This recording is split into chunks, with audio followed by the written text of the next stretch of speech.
Let us begin. Berkisah pada seorang ilmuwan yang bernama Dr. Chen. Cerita pun dimulai di saat ia mengetes kemampuan seorang pria yang telah dipasangkan chips di dalam kepalanya. Pria tersebut bernama John, dan dengan chips yang berada di dalam kepalanya tersebut, John berubah menjadi sosok yang sangat hebat. Bahkan, ia dapat melakukan sesuatu yang tidak bisa dilakukan oleh orang pada umumnya. Dr. Chen ditemani oleh asistennya yang bernama Dr. Vivian. Dan yang ini adalah Dr. Alex. Di sana pun juga ada seorang agen intelijen, yaitu Will.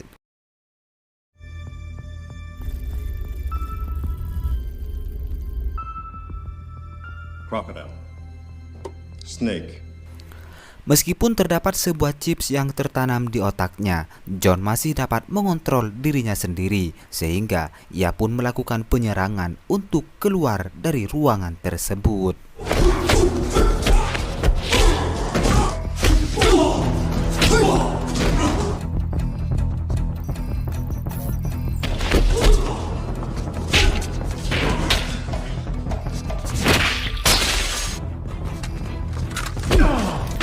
Dengan melumpuhkan semua orang di sana, John berjalan dengan membawa tablet yang dapat mengontrol dirinya. Ia pun kembali terlibat baku tembak, dan lagi-lagi John dapat menghindari serangan itu.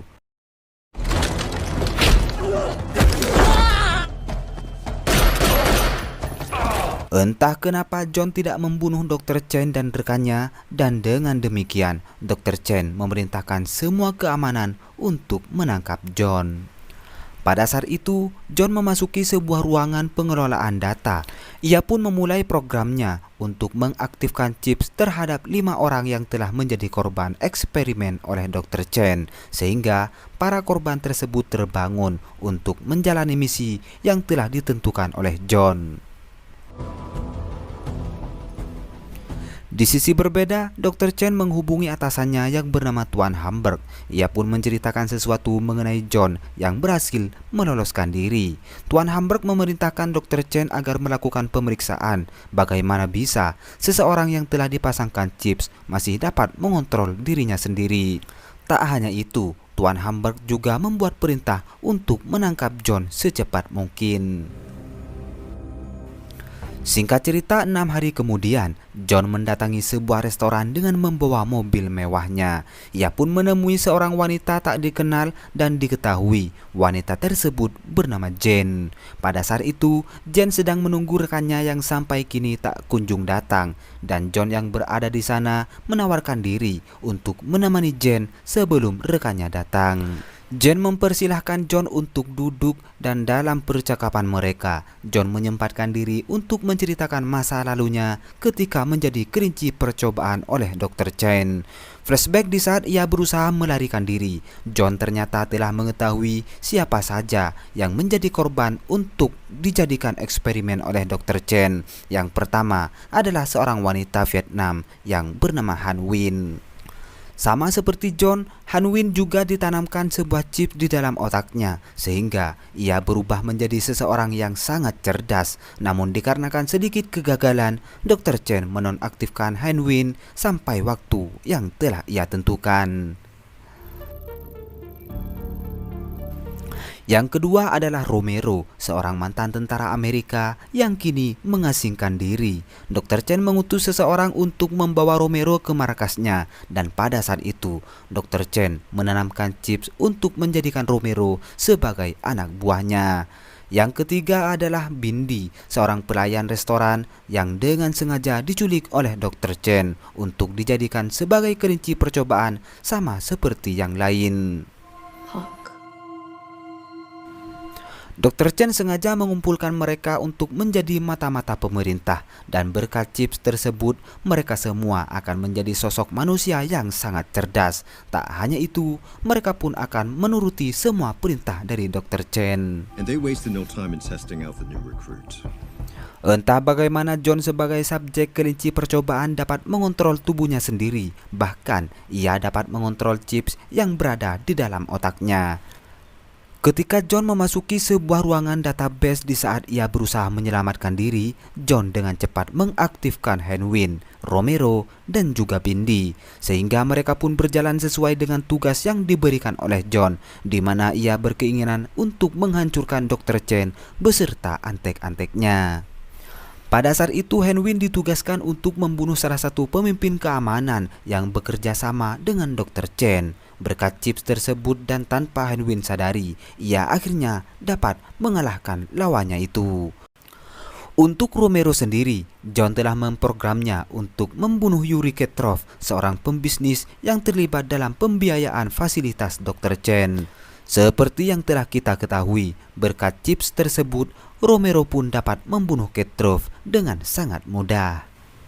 Untuk selanjutnya yaitu Bendy, yang ditugaskan oleh John untuk membunuh Tuan Hamburg, sang pemimpin sekaligus bos besar dari Dr. Chen. Dengan pemrograman yang telah John rencanakan sebelumnya, Bendy akan menemui Tuan Hamburg di sebuah hotel dan pada saat itu Tuan Hamburg pun tewas di tangan Bendy.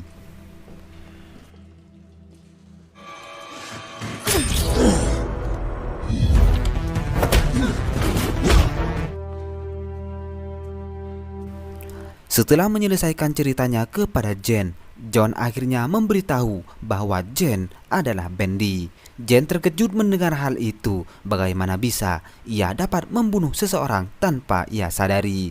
Dengan cukup gemetar, Jen pergi dari tempat duduknya dan ketika ia berada di dalam toilet, Jen menemukan sedikit luka di bawah telinga kanannya. Hal tersebut menunjukkan bahwa Jen aslinya adalah Bendy.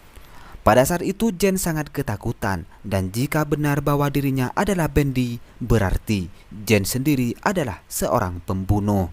Di saat itu pula, secara tiba-tiba Dr. Vivian muncul dan memberikan sebuah alat agar ia dapat melumpuhkan John.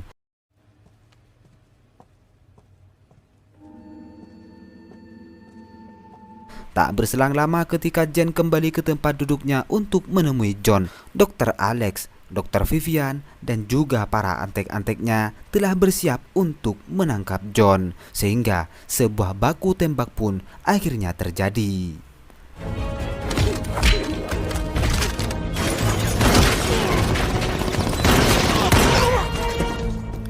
Meskipun John berhasil membunuh Dr. Alex dan beberapa pasukan di sana, John harus mengalami kekalahan akibat pertarungannya melawan Jen yang memang kini chips di dalam otaknya telah diaktifkan oleh Dr. Chen. Dengan demikian, Dr. Vivian memanfaatkan momen tersebut untuk melumpuhkan John.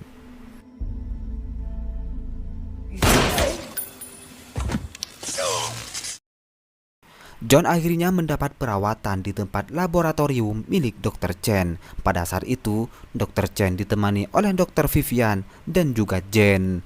Namun secara mengejutkan, Jen malah membunuh Dr. Vivian. Dan untuk berikutnya, Jen berhasil membunuh Dr. Chen. Pada kenyataannya, John telah terlebih dahulu membuat perintah program terhadap chips yang berada di dalam otak milik Jen agar ia membunuh Dr. Chen dan anak buahnya demi mengakhiri eksperimen terhadap orang-orang yang tidak bersalah.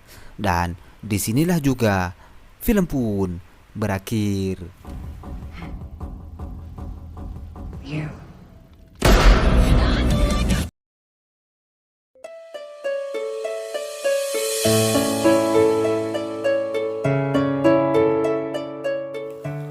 Oke semua, jika ada kesalahan dalam film ini, saya meminta maaf sebesar-besarnya. Dan khusus untuk kalian yang belum subscribe, silahkan subscribe terlebih dahulu. Aktifkan lonceng notifikasinya agar kalian tidak ketinggalan alur cerita film selanjutnya.